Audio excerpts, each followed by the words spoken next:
Hello and welcome to It's a Code U, mental health support for those working in healthcare. This is a podcast created for healthcare employees to explore not only issues relating to mental and emotional health, but also unique challenges that those working in healthcare are faced with. Your hosts are Adina Tucker, a licensed clinical social worker with Dartmouth Health, and Jennifer Hinsey, an MSW also with Dartmouth Health. In honor of Mother's Day, we are going to take a look at how motherhood can affect the emotional and mental well-being of women. We'll take a look at everything from what we hear women report in terms of things that cause them to feel overwhelmed and depleted, all the way to more serious things like postpartum mood disorders, what that looks like, and what you can do to get help. The first thing we want to talk about is emotional labor. And this term was first coined by a sociologist, Arlie Hochschild, in 1983. And it was first used to describe a specific kind of work that's expected of those working in the service industry. But it's been expanded, and since about 2015, it's been used to include all of the emotional work that happens in the workplace, but also at home and across communities. Essentially, emotional labor is the work we do when putting someone else's feelings and desires before ours. And it's not difficult to see how this can be mostly done by women or expected of women, even. And the research shows this. I've heard it from friends, but also female therapy clients. And another thing that goes along with emotional labor is the mental load of a family or being a parent. So these are the things like planning meals, keeping an eye on when you're running out of something and need to get more, keeping track of when cleaning needs to happen, or organizing, being aware of anything and everything to do with your school age children and what they need for schooling or projects or deadlines, scheduling and taking care of medical appointments, dental appointments, maintenance of vehicles, organizing social interactions and dates, and of course, the emotional labor, which is comforting children, providing support to your children and your partner, budgeting, paying the bills, and the list could go on and on. There was a literature review published in the journal Sex Roles, and it can be found in the National Library of Medicine, but we'll post a link in the show notes too in case anyone's interested in that. But this literature review specifically looked at gendered mental labor. So, how is the unpaid work of household and childcare divided up amongst genders? And what's interesting about the study is that it included interviews, surveys, observations of routines, and experiments. So there was a big mix of the types of research methods used in the studies that they reviewed. And the overall finding was that women seem to perform the bigger proportion of mental labor, especially when it comes down to childcare and decisions around parenting. The other interesting finding is that women seem to experience more negative consequences than their male counterparts, such as stress, a lower life and relationship satisfaction, and a negative impact on their own careers. And it's important, I think, for us to be very transparent that these are not our opinions. This is what the research overwhelmingly shows. And we can certainly talk about why we think this is the case. But I will say that I have heard this from both therapy clients, personal acquaintances. That's been my own experience at times. So I'll say my own opinion as a therapist is that there's probably a number of reasons for this being the case. And I think that we can talk about how we can work towards changing it. But first, let's look at how this can affect relationships and mothers. So, obviously, this causes a great deal of stress for mothers if this is the case. But another thing to consider is how does this affect the relationship between partners?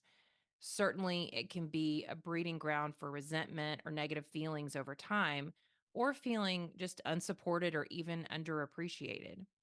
And I think that it's a situation that women also often find themselves in because of a few different reasons. I think gender norms have a lot to do with it. When you look at who is better at something than someone else, oftentimes I've heard from male partners of other people, oh, she's just better at being organized. And I do think that it could be a situation where things could be salvaged, turned around so that mothers who do have this experience could feel more supported and have less negative impacts. And one way is to have a very honest conversation with your partner about all the things that are on your mental load. Because the other thing to consider is that if all of these things are just getting done, then sometimes your partner may not give it a second thought because it's just taken care of. And I know people are going to be saying, well, I shouldn't have to say this and that or being done and I need support. And I do understand that feeling, but I think there's also something to be said for being direct. I wonder how many partners who are the non load bearing partners think that the other partner takes on so much of the load because they love to do it so much. And I mean, I'll say I do love organizing, and I would actually prefer to do all the organizing because it makes me super happy. But there are other things that I jump in and do that I'd be fine for somebody else to do.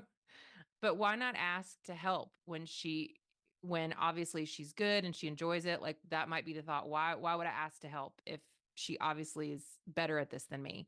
And that might be true, but I think that sometimes it's just a matter of having a conversation of, "Can you take care of this for me?" Or, "I need you to take on this piece of the household," and not wait for somebody to read your mind or figure out what you need without you saying it. So have a conversation. Maybe even for yourself, write down all the things that you take care of and get really specific.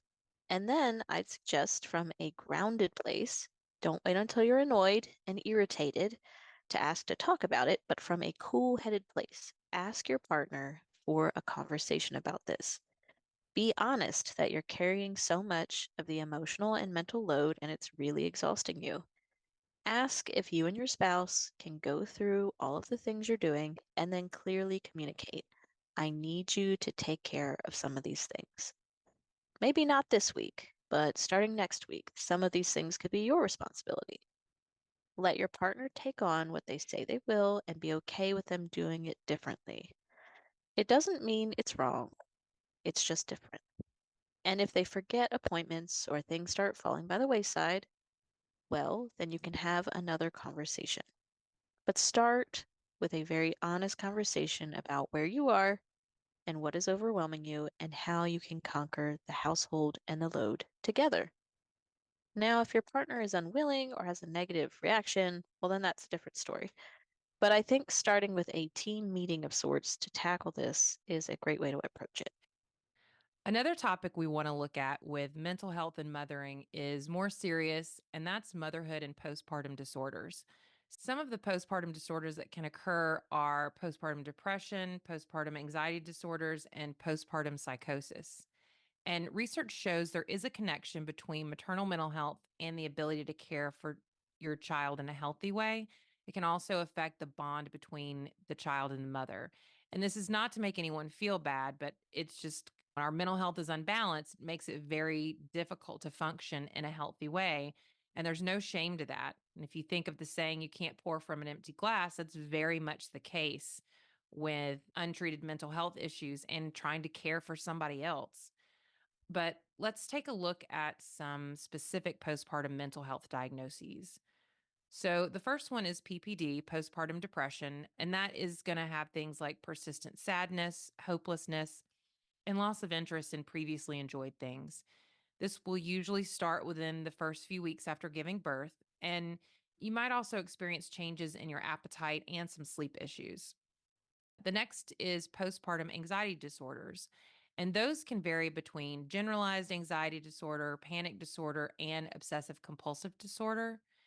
And in with these, you may have anxiety and excessive worries, intrusive thoughts about the safety of the baby.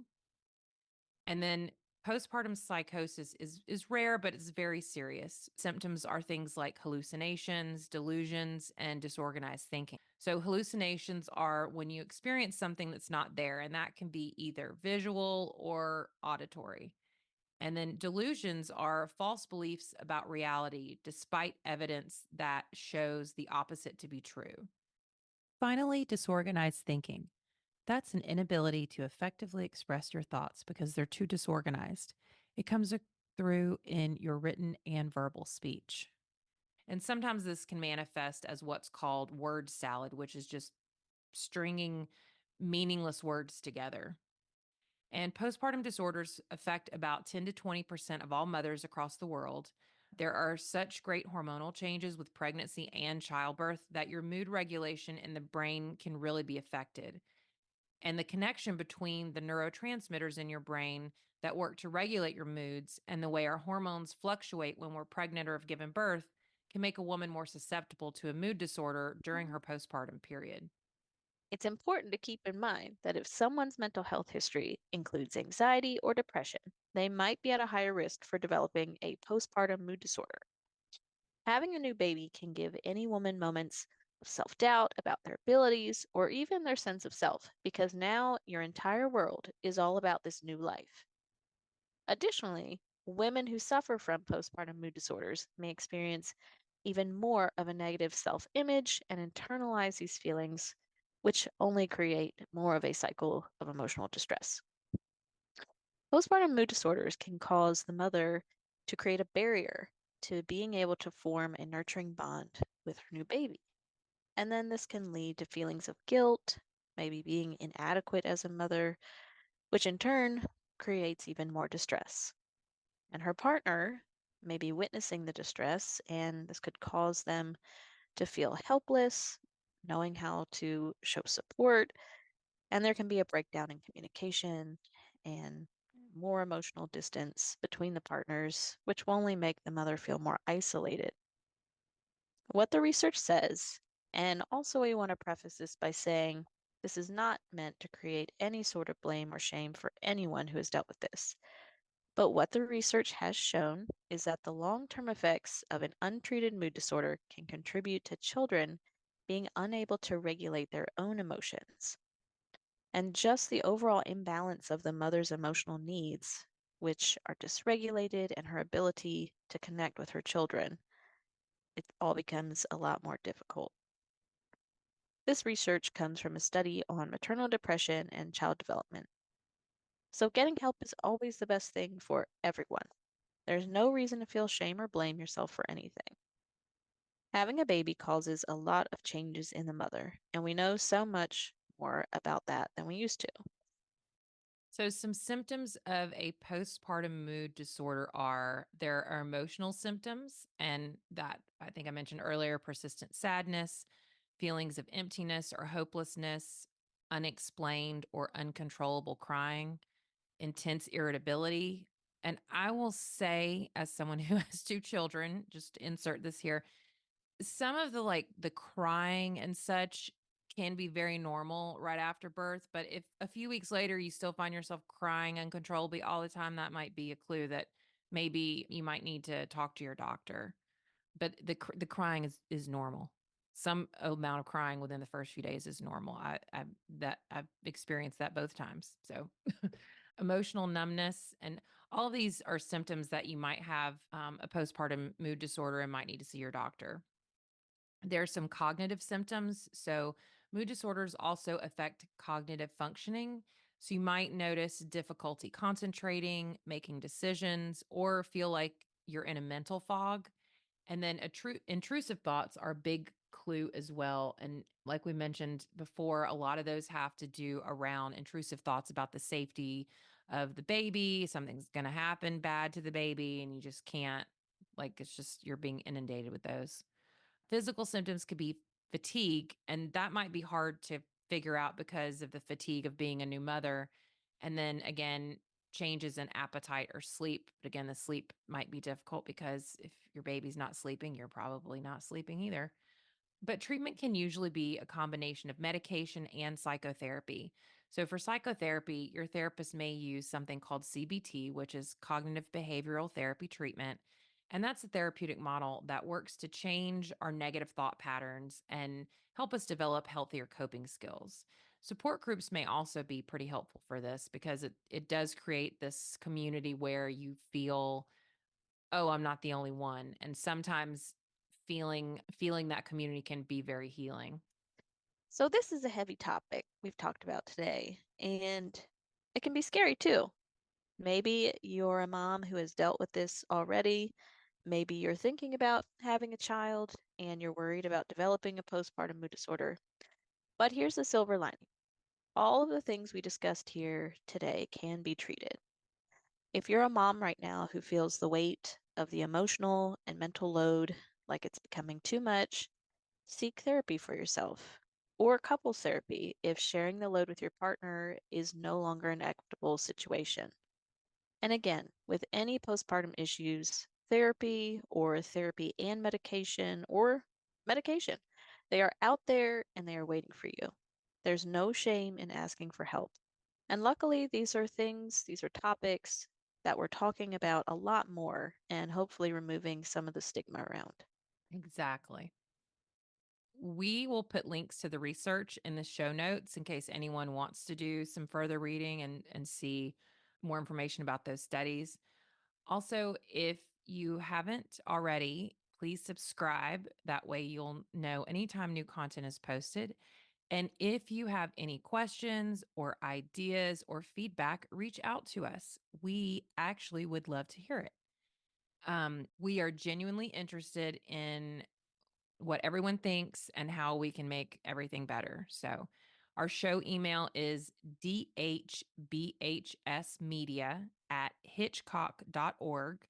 And I'll also put that in the show notes so that in case you didn't get it when I said it.